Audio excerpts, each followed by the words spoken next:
마가복음 7장 27, 28절 말씀. 예수께서 이르시되 자녀로 먼저 배불리 먹게 할지니 자녀의 떡을 취하여 개들에게 던짐이 마땅치 아니하니라. 여자가 대답하여 이르되 주여 올소이다마는 상 아래 개들도 아이들이 먹던 부스러기를 먹나이다. 아멘.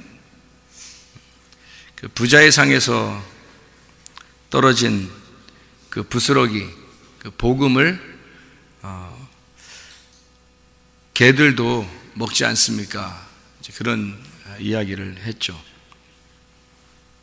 그래서 개라고 하는 게 여기서 나오는 게 많이 나오는 개 단어가 아니에요. 개라는 단어를 이렇게 찾아보니까 많이 나오는 개가 아니고 퀴나리온이라는 이 단어에 개라는 단어가 있는, 이게 이 개라는 단어인데요.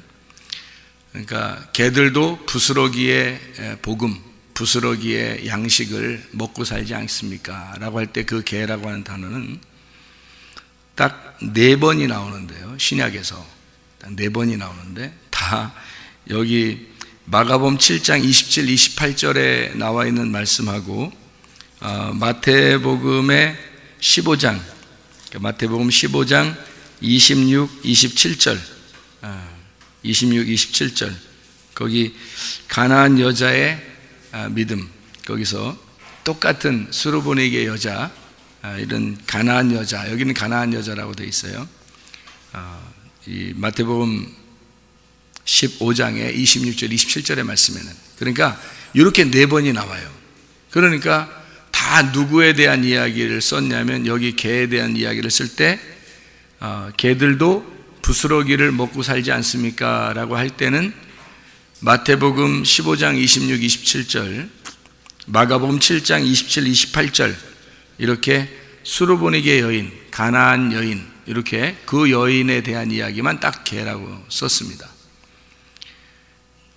그러니까 지금으로 말하면 이방인들을 말하는 거예요. 이방인들.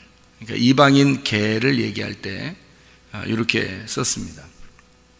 그러니까 개라고 하는 것도 어린아이들이 던진 빵을 먹지 않습니까? 이제 그런 이야기를 쓸 때 이렇게 썼어요. 그러면 이제 개라고 하는 게 성경에서 요 단어만 쓰느냐? 아니에요. 개가 그 퀴온이라는 단어도 쓰거든요. 개, 사냥개 이럴 때 개하고 개, 사냥개, 퀴온이라는 단어를 쓸 때는 조금 좀 독한 이미지가 좀 있죠. 퀴온, 그러니까 말은 귀여운데, 말은 귀여운데 이미지가 사냥개라는 개의 개념인데요.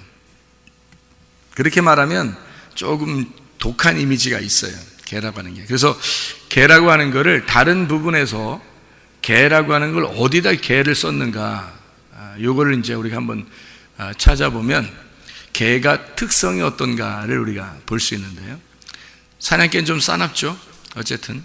그래서 개의 특성을 신약에서 나온 개들을 한번 찾아볼게요. 몇 개 나오냐 이게 개라고 하는 단어가. 그렇게 많이 안 나와요. 5개 나옵니다. 그러니까 이렇게 사냥개라는 단어의 개, 퀴온이라는 단어도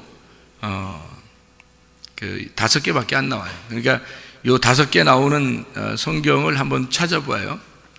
마태복음 7장 6절입니다. 마태복음 7장 6절. 마태복음 7장 6절. 마태복음 7장 7절 8절에는 뭐라고 나오죠? 구하라, 찾으라, 두드려라. 구하면 얻을 것이고 찾으면 찾게 될 것이고 또 두드리면 열릴 것이다, 이 말이 있거든요. 마태복음 7장 7절 8절. 6절에는 뭐라고 나왔어요? 거룩한 것을 개에게 주지 말며 너희 진주를 돼지 앞에 던지지 마라. 그들이 그것을 발로 밟고 돌이켜 너희를 찢어 상하게 할까 염려하라. 이렇게 되어 있거든요. 그러니까 거룩한 것과 진주, 거룩한 것이 뭐냐면 말씀이죠. 하나님 말씀이고 하나님의 아들이 거룩한 것이죠. 그 진주라고 하는 건 그 말씀을 자기에게 받은 거, 이런 것을 이제 진주라고 이렇게 표현할 수 있는데요. 이 거룩한 것과 진주를 개나 돼지에게 주지 마라. 이제 이런 얘기가 있어요. 우리 이번 11시 예배 때 주보를 보면 제목이 있는데 제목이 돼지와의 영적 전쟁입니다. 그러니까 이게 동물농장 같이 오전에는 지금 개에 대한 이야기를 지금 하고 있어요. 개나 돼지에 대한 이야기를 지금 하고 있는데 마태복음 7장 6절에 보면 거룩한 걸 개에게 주지 마라 이런 이야기가 있고요. 이게 이제 누가복음 16장에 보면요. 누가복음 16장에 또 개가 나오는데요. 16장 21절 보면 그 부자의 상에서 떨어지는 것으로 배불리려 하매 심지어 개들이 와서 그 헌대를 핥더라. 부자와 거지 나사로에 대한 이야기거든요. 부자와 거지 나사로에 대한 이야기에서 그 거지 나사로를 개들이 와서 핥더라. 그런 얘기예요. 그러니까 부자가 있는데 부자는 옷을 잘 입고 19절에 보니까요. 누가복음 16장 19절에 보니까 부자가 있는데 자색 옷과 고운 베옷을 입고 날마다 호화로이 즐기더라. 뭐 하고 있는 거예요? 뭐 하고 있는 거예요? 잔치하고 있는 겁니다. 그러니까 잔치라는 건 성경에서 잔치는 뭐예요? 혼인잔치거든요. 성경의 잔치는 혼인잔치고 좋은 거예요, 원래. 그러니까 근데 여기 지금 부자가 자색 옷을 입고 고운 베옷을 입고, 우리가 하늘나라 올라가서 어린 양의 혼인잔치를 갈 때는 고운 베옷을 입고 가잖아요. 그죠? 그러니까 그게 이제 혼인잔치의 그 예복이란 말이에요. 근데 부자니까 이제 자색 옷까지 입은 거죠. 그러니까 옷을 입고 잔치하고 있는 거예요. 날마다 잔치하고 있는 거예요. 그러니까 무슨 잔치죠? 혼인잔치인데 이게. 그러면 어떻게 하고 있다는 얘기예요, 이 사람이. 자기가 너무 즐거운 거예요. 자기 혼자는 아주 그냥 즐거운 거야. 자기 혼자 천국이야. 이 사람은 지금 자기 혼자 천국이에요. 이게 부자예요. 부자. 근데 거지가 있었어요. 나사로라고 거지가 있었는데 대문 앞에 거지가 있어서, 그러니까 뭐 같이 이렇게 즐기질 못하는 거죠.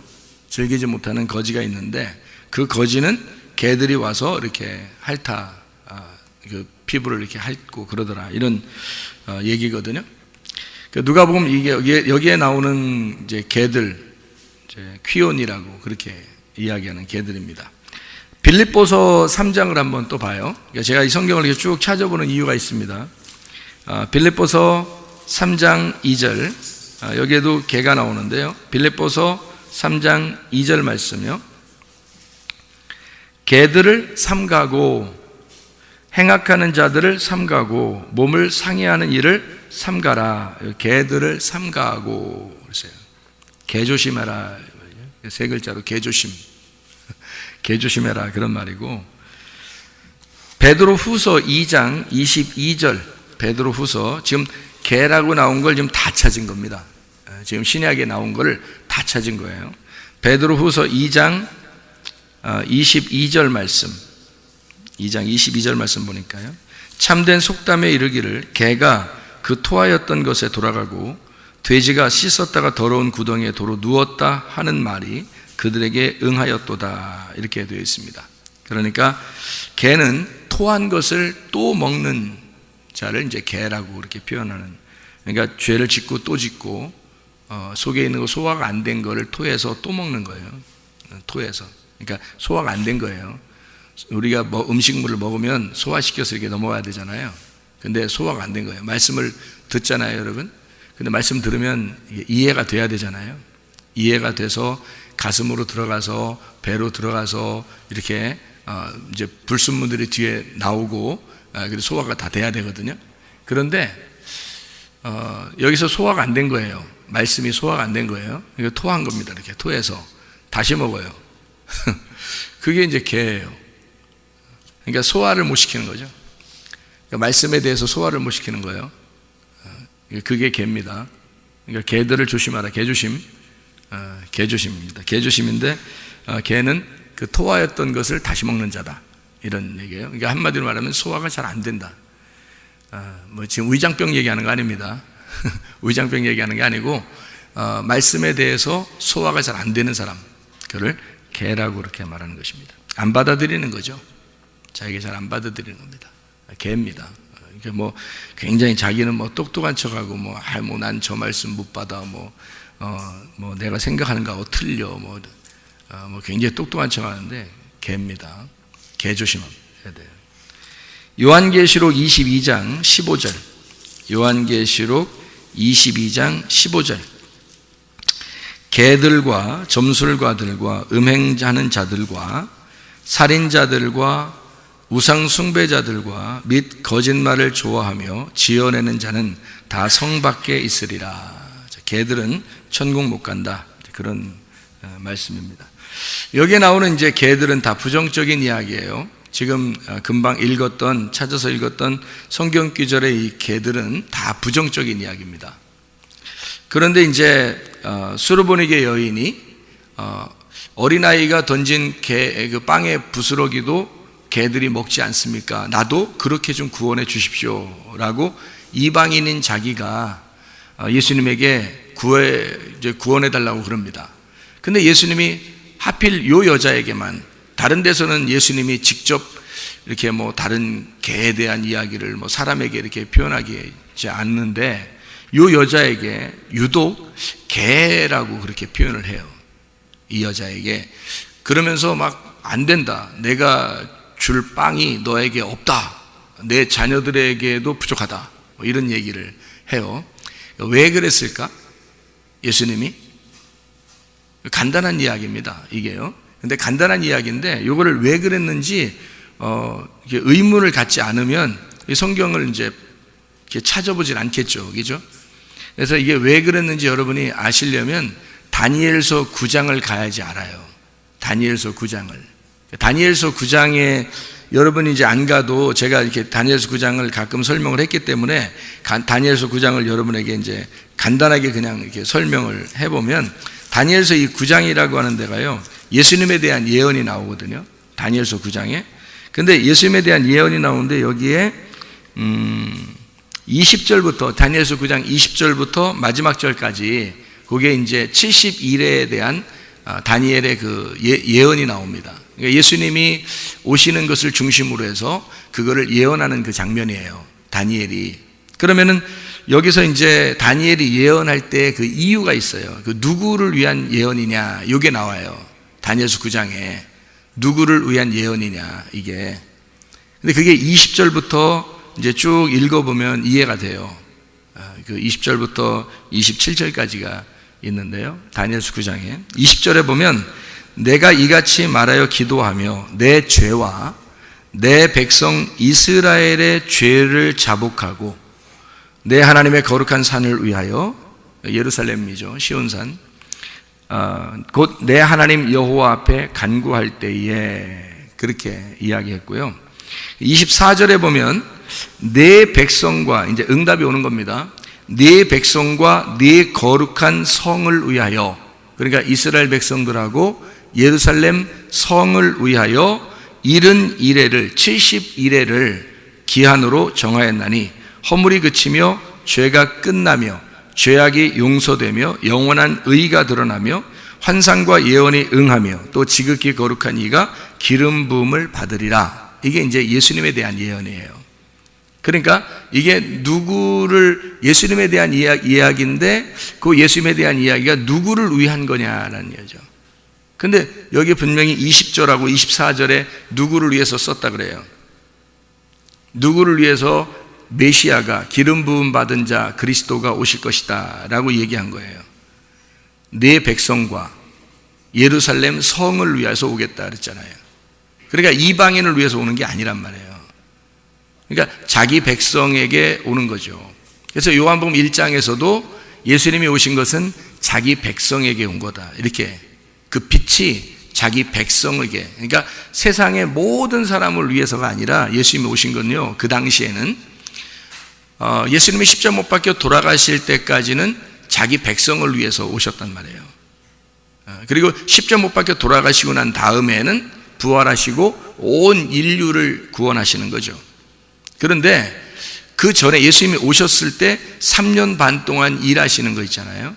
그것도 왜 또 하필 3년 반 동안 일하시냐, 뭐 그런 얘기를 하는데, 여기에 나와 있어요. 다니엘서 9장에 3년 반 동안 일하시도록 돼 있고 3년 반 동안 일하시고 그 중간에, 그러니까 3년 반 일하시고 나머지 3년 반을 남겨놓고, 그러니까 한 이레죠. 마지막 한 이레가 이스라엘 백성들의 마지막 그 하이라이트, 그러니까 예루살렘 성을 위해서 여기 이제 한 이레를 남겨놓고요, 반 이레와 반 이레를 나누어서 그 중간에 주님께서 죽으신다라는 말이 써 있어요. 여기에 그 기름 부음 받은 자가 그 반에, 그 절반에, 그 중간에 죽을 것이다, 이렇게 써 있단 말이에요. 그러니까 7년을 그대로 안 남기고 3년 반에 죽는 거예요. 그래서 예수님이 3년 반 동안 일하시다가 가는 거예요. 그러니까 예수님이 마태복음 24장에도 예수님이 얘기하는 거는 뭐 어떤 얘기를 하냐면, 다니엘이 예언한 바 그 일이 이룰 것이다, 뭐 이런 얘기들을 해요. 그게 이제 자기에 대해서 다니엘이 예언한 것이 그대로 이루어진다. 그러니까 다니엘의 예언은 이게 뭐 복잡한 해석이 아니에요. 이게 복잡하게 하면 오히려 꼬이는 거예요. 복잡하게 71회를 해석하면. 그래서 사람들이 복잡하게 해석을 한단 말이에요, 이거를. 그러니까 더 꼬여버리죠. 71회가 뭐냐, 뭐 이거 어떻게 된 거냐 하면서 계속 꼬이게 해석을 한단 말이에요. 그러니까 더 어렵죠. 71회를 해석한다는 게 뭐 굉장히 어렵다고 그래, 사람들이요. 근데 어려운 게 아니고 사실은 이게 그 정해진 하나님의 그 계획이에요, 여기에요. 그래서 여기에 지금 여기 24절부터 27절까지를 이렇게 쭉 보면요, 그렇게 어렵지 않아요. 그 기름 부음 받은 자가 와서 그 중간에 죽을 것이다, 이제 그런 얘기가 이제 써 있는 거거든요. 그 27절에 보면요, 27절에 보면 다니엘서 9장 27절에 보면, 그가 장차 많은 사람들과 더불어 한 이레 동안의 언약을 굳게 맺고 그랬습니다. 한 이레 동안의 언약을 굳게 맺고, 그게 이레니까 7일이죠. 7일, 하루가 1년에서 7년이거든요. 그게 그 7년의 언약을 굳게 맺고, 그가 그 이레의 절반에 이랬어요. 그러니까 3년 반이죠. 3년 반 동안 예수님이 일하시고 죽으셔야 된단 말입니다. 그러니까 예수님도 자기가 언제 죽어야 될지를 아는 거예요. 오셔가지고 자기가 언제 죽는다는 게 다니엘서에 써 있기 때문에 그대로 죽으셔야 되거든요. 그러니까 그 날짜를 정확하게 잡아야 되는 거예요. 알고서 오시는 거니까. 예수님이 태어나신 것도 여러분, 그 3년 반이 되려면 어떻게 해요? 6개월이 지나야 되잖아요. 6개월, 그죠? 3년에 6개월이 지나야 되잖아요. 그러면 6개월이면 어떻게 해요? 요게 1년이 12달이 돼 있죠. 그러면 이게 6개월이니까 개월수로 따지면 6개월이 지나야 되니까요. 그 3년 6개월이니까 예수님이 십자 못 박혀 돌아가시고 부활하신 때가 언제예요? 6월절하고 초실절이거든요. 6월절하고 초실절 기간이 언제냐면 4월달쯤 되거든요. 우리나라 달력으로 보면 4월달쯤 돼요. 그러면 그 4월달로부터 거꾸로 6개월을 가면 알겠죠, 그죠? 3년 6개월이니까 거꾸로 3년 6개월을 가면은 몇 월달 정도가 예수님이 태어나야 되는 게 나오겠죠. 그래서 그 날짜 6월절 날을 정해서 돌아가셔야 되기 때문에 성경의 구약은 다 6월절 날 죽게 돼 있어요. 어린 양이 6월절 날 죽게 돼 있기 때문에 6월절 날을 정해놓고, 죽는 날짜를 정해놓고 거꾸로 해서 태어나는 겁니다. 거꾸로 이렇게 돌아가서 3년 반, 그리고 33년 반을 앞으로 돌아가면 딱 6개월 전이 되잖아요. 그게 이제 개월수로 보면은 이쪽이 6월절과 초실절, 그러니까 예수님의 죽으심과 부활이 한 4월달 정도 되니까 3월 말에서 4월, 뭐 4월에서 뭐 이렇게 이 정도 되니까 그 앞으로 이렇게 쭉 33년 반을 돌아가면 10월달 정도가 나오는 거예요. 그게 날짜적으로 이렇게 보면은. 그러니까 예수님은 그 마지막 한 이래를 정확하게 지켜야 된단 말이에요. 그래서 3년 반을 정확하게 지키시고 십자가 못 박혀 돌아가셔요. 그럼 나머지 3년 반이 남잖아요, 그죠? 3년 반이 남잖아, 그죠? 그러니까 사람들이 뭐라 그러냐면, 나머지 3년 반 환란이 이를 것이다, 이렇게 또 해요. 그러니까 사람들이 이제 그런 얘기를 여기서 나온 거예요. 다니엘서 9장에 3년 반 환란이. 그리고 이제 요한계시록에 보면 뭐 3년 반, 그리고 3일 반, 또 42달, 1260일, 이런 그 고통의 그 시간들, 그리고 하나님의 그 양육하는 시간은 1260일, 그리고 고통의 순간은 이제 42달, 그리고 이제 증인들이 이제 죽어서 이제 부활하는 게 3일 만에 이제 사흘 만에 이렇게 부활하고요. 이렇게 사흘 반. 그래서 3년 반, 또 42달, 1260일은 같은 이제 날짜란 말이에요. 이게 개월수로 말하면 42달, 햇수로 말하면 3년 반, 그리고 일수로 말하면 1260일이거든요. 이렇게 날수가 이렇게 돼 있어요. 근데 여기에 이제 그 70일에가 복잡하게 해석하면 더 안 된다고 그랬죠. 꼬이니까. 이게 이제 간단하게 해석을 해야 되는 거예요. 그러니까 3년 반을 누가 이제 일하신 거예요? 예수님이 일하신 거예요. 그럼 나머지 3년 반이 남았죠? 그럼 나머지 3년 반이 이어질까요? 뚝 떨어져서 2000년 후에 3년 반이 환란이 올까요? 뚝 떨어지지 않아요. 이어져서 와야 돼요. 이게. 그래서 예수님이 십자가 못 박혀 돌아가시고 부활하고 난 다음에 3년 반 동안 이방인들이 구원 받았을까요? 못 받았을까요? 못 받았습니다. 이방인들이. 그러니까 예수님 부활하고 난 다음에 오순절 성령 충만이 있었죠. 오순절날 성령 충만이 있어. 사도행전 2장 얘기죠. 사도행전 2장에 성령 충만이 있고, 그 다음에 계속 사도행전이 쓰여져 내려가다가 언제 이방인이 처음 구원받나요? 사도행전 10장입니다. 그러면 사도행전 2장에 3,000명 구원받은 것은 이방인이 있어요, 없어요? 없어요. 다 유대인들만 구원받았습니다. 3,000명 유대인들만 구원받았어요. 그 사람들은 다른 지역에 살고 있는 유대인들이에요. 그 사람들이 와가지고 자기 지역에 살고 있는 2세, 3세 유대인들이 자기 나라 말로 들리는 거예요. 여기 오니까 막 방언을 해가지고 전도가 된 거예요. 거기서 예수님을. 그러니까 하나님이라는 어린 양을 메시아로 그들은 알고 어린 양을 제사 드리기 위해서 이제 오고, 또 오순절 축제를 위해서 오고 그랬는데, 이 사람들이 그날 이 제자들 이상한 사람들이 막 자기 온 지역의 말로 막 얘기해 주는 거예요. 이제 2세 3세 되면은, 예를 들어 우리가 이제 미국에 이제 아이들이 이제 이민을 가서 미국에 사는데 그 아이가 또 아이를 낳았어요. 그럼 그 애는 한국말보다는 미국말을 더 잘한단 말이에요. 그런 이제 사람들이. 근데 한국 사람이야. 한국 사람인데 미국말을 더 잘하는 거예요. 한국말 잘 못 알아듣고 미국말 하는 그런 2세 3세들이 와보니까, 이스라엘에 와보니까 거기서 자기 그 나라 말로 막 얘기하는 거예요. 전도를 하는 거예요. 그래서 이 사람들이 거기서 깨져가지고, 우리들이 잘못, 예수가 메시아로 진짜 왔는데 모르고 죽였구나 라는 걸 깨닫고 막 가슴을 찢고 거기서 회개하고 3,000명이 회개한 역사가 일어난 거죠. 그게 다 유대인들이 구원받은 겁니다.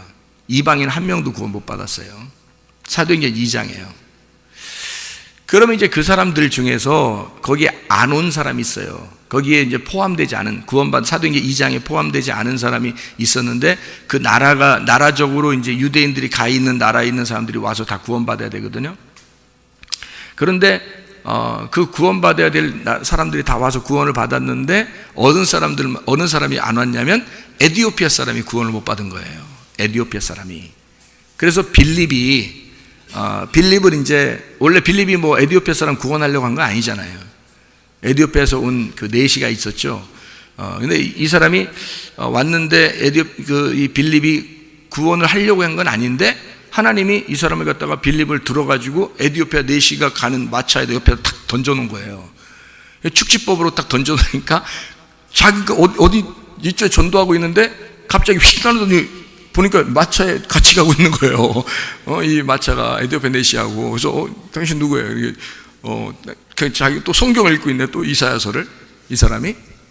그러니까 이제 이 빌립이 뭐 읽어요? 그러니까 읽긴 했는데 이게 무슨 말인지 잘 모르겠다고. 그러니까 빌립이 이제 설명을 해서 예수님에 대해서 자세히 설명을 해주니까 그 자리에서 이 사람이 받아들여요. 이 사람이 받아들이고 침례를 받고 갑니다. 이 사람이요. 그러니까 에티오피아까지 에티오피아가 왜 구원받아야 돼요? 에티오피아 구원받아야 될 이유가 있어요. 에티오피아 사람들이 유대인입니다. 유대인 에티오피아 사람이 내시가 국무장관, 그러니까 재정부 장관이죠. 그 나라에 어마어마한 나라의 그 재정부 장관이에요. 그 재정부 장관이 그러니까 그 정도 권력을 가지니까 막 큰 마차를 갖다 끌고 와서 오랫동안 와서 이렇게 축제를 벌이고 이스라엘에 왔다가 자기 민족에게 왔다가 가는 그런 것도 뭐 다 허락이 되는 거예요. 그 정도 어마어마한 장관이니까. 이런 사람인데 이제 빌립이 갔다가 이제 다 막 옆에서 같이 걸어가는 거죠. 이제 마차 같이 걸어가면서 얘기를 한 거예요. 그러니까 내시가 옆에 걸어가지 말고 일로 올라와 앉으라고 해서 올라와 앉아가지고 같이 이제 이사야서를 설명을 한 겁니다. 예수님에 대해서. 예수님을 영접했어요. 그렇게 할 수밖에 없었던 거는 잘 생각하면 유대인들은 다 구원을 받아야 되기 때문에 그렇습니다. 이제 하나님의 그 계획인데요. 그 에디오피아 내시가 거기에서 어떻게 하나님을 믿고 있었을까? 에디오피아에서. 왜 그러냐면 그게 누구 자손이냐면 모세 자손이에요. 모세 자손. 모세 부인이 에디오피아 사람이에요. 그 아시죠? 여러분 그죠? 모세가 그 아프리카 여인을 하나 이렇게 얻었죠. 그래서 막 식구들이 막 뭐라 했잖아요. 뭐 세상에 여자가 없어서 그런 여자를 얻냐고 막 뭐라 했는데 하나님은 오히려 모세 편을 들어줬죠. 왜냐하면 몸이 검은 여자를 이렇게 부인으로 얻는다는 건 말이 안 된다. 이것도 모세 같은 이런 위대한 지도자가 그렇게 얻는 건 안 된다 그러는 건데 모세는 사실 그게 뭐 얻고 싶어서 그런 건지 진짜 여자가 좋아서 그냥 눈이 이렇게 헛개닥 가가지고 갑자기 얻었는지 그건 우리가 모르지만 하나님의 계획에 의해서 이 여자를 부인으로 얻은 거예요. 다시 말하면 몸이 시커먼 그 죄인을 구원하시는 하나님의 계획이에요. 신부로 맞아들이겠다. 죄인된 우리들을 신부로 맞아들인다는 것을 모세가 보여준 거예요. 그러니까 모세는 하나님의 아들의 삶을 살다 간 거예요. 그 모세가. 그래서 그 모세의 자손들이 다시 에디오피아, 그러니까 흑인 자손들이 그쪽에 살고 있었던 거죠. 에디오피아에. 자기 민족을 따라서 이제 그 후손들이 쭉 내려왔을 거 아닙니까? 그래서 이제 신약에는 뭐 이제 수많은 시간이 지났으니까 신약까지. 그래서 이제 그 사람들이 거기에 살고 있는 유대인들이 있었던 거예요. 모세의 자손들. 또 한 번의 그 모세 그 자손들이 있었어요. 언젠가에? 예, 솔로몬 때입니다. 솔로몬 때 그 여왕이 하나 찾아왔었죠. 그 여왕이 에디오피아 여왕이에요. 에디오피아 여왕인데 그 혼자 온 게 아니라 여자들을 많이 데려왔어요. 그 시녀들을 많이 데려와서 솔로몬 왕에게 이제 그 여왕이 자기가 원하는 것들을 이제 솔로몬한테 금은 보화를 다 갖다 주고 그리고 자기가 원하는 것들을 솔로몬한테 얻어서 간 거예요. 뭘 얻어서 갔겠어요? 예, 그래서 여왕의 자손들이 거기에 살게 했던 거고요. 그리고 시녀들도 같이 가서 이스라엘 사람들과 함께 그들의 그 씨를 받아서 간 겁니다. 그래서 에디오피아에는 수많은 유대인들이 살고 있었던 거예요. 에디오피아는. 거기에 있는 그 자손들이 중에서 하나가 에디오피아 내시가 된 거예요. 그러니까 어떻게 그 유대인인데 에디오피아라는 전혀 다른 나라에서 그 재무장관까지 하겠어요? 생각을 해보세요. 그 사람들은 귀족이란 말이에요. 귀족.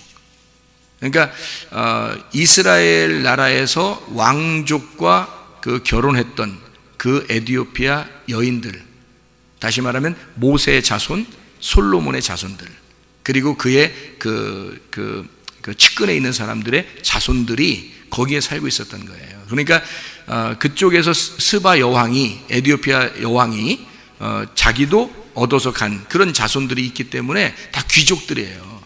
유대인들이 에디오피아에서. 그들 중에 한 사람이 에디오피아 내시란 말이에요.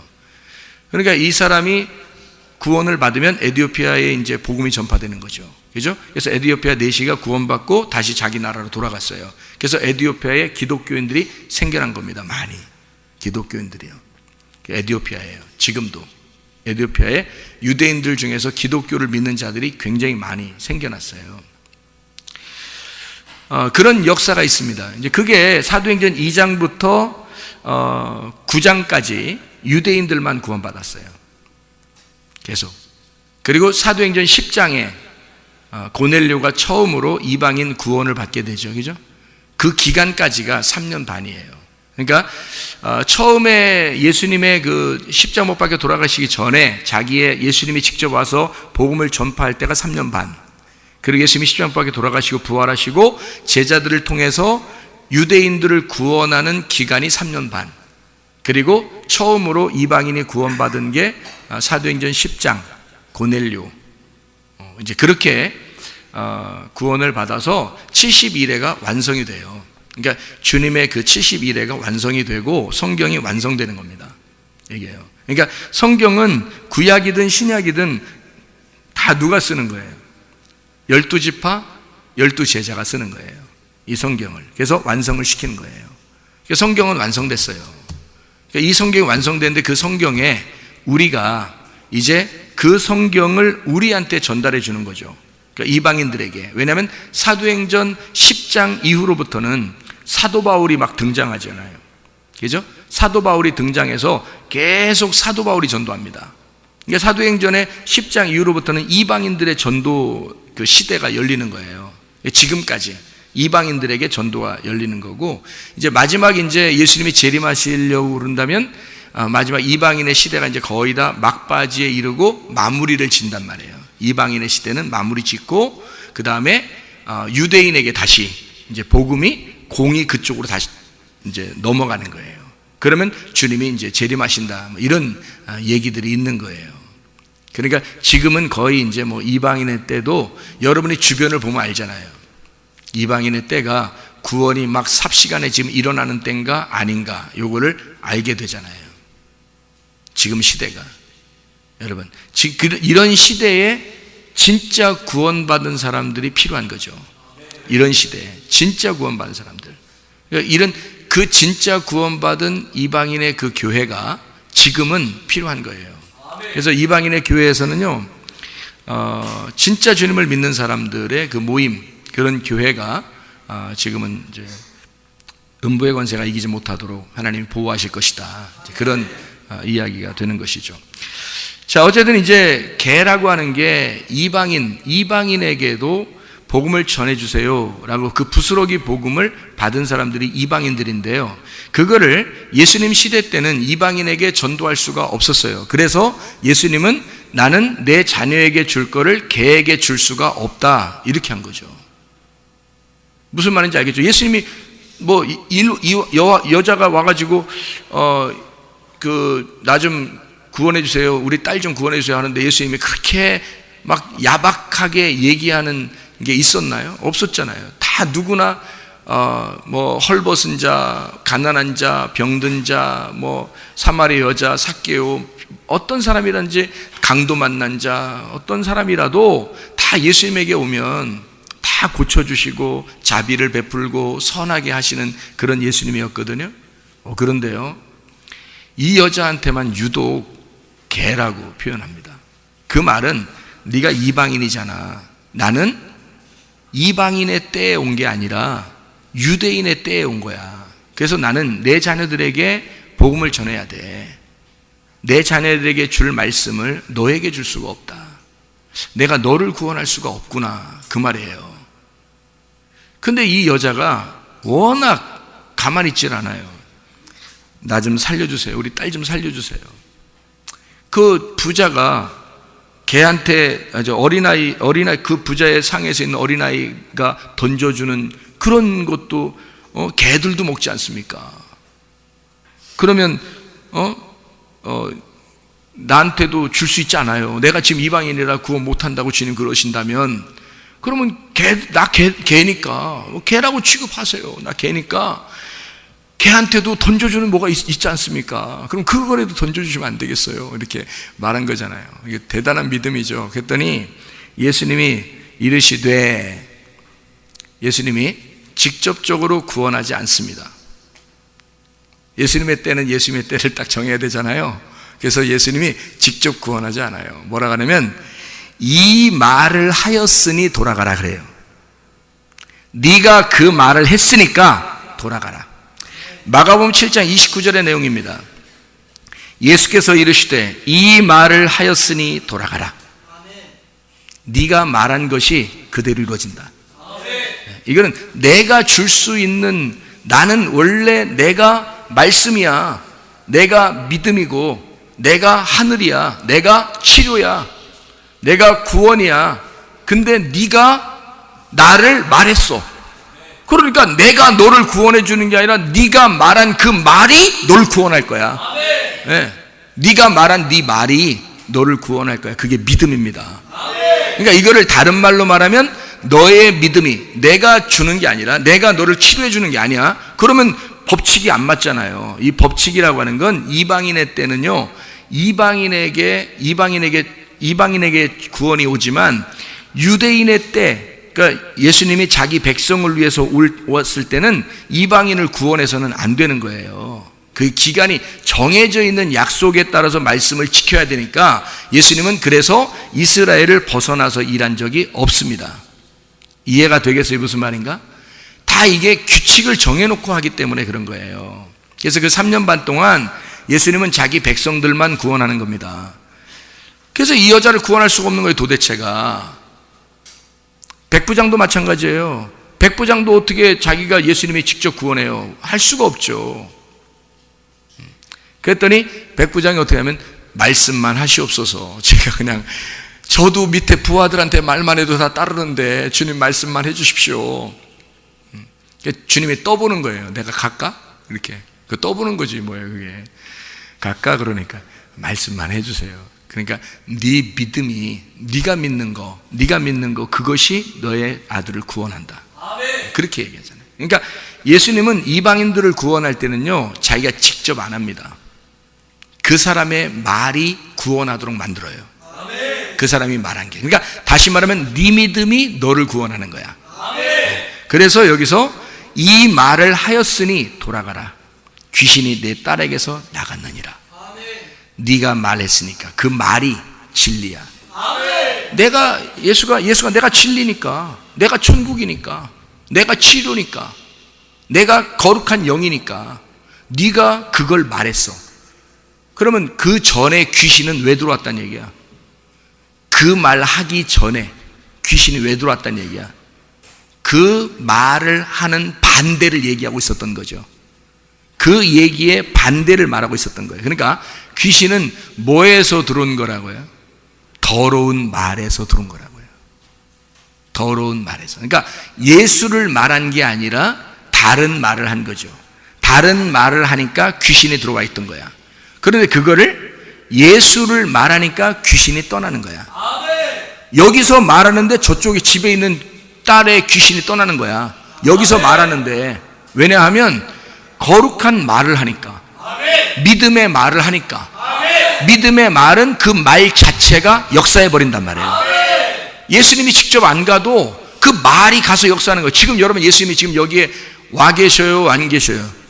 계셔요. 저 위에도 계시고 여기도 계시고 다 계셔요. 예수님 부활하셨으니까 다 계시는 하나님이시니까 다 계신데 보여요? 안 보여요? 안 보여요. 그럼 뭐가 있는 거예요? 우리에게 예수님의 말씀이 있는 겁니다. 그 말씀이 여러분에게 역사하시는 거예요. 그 말씀이.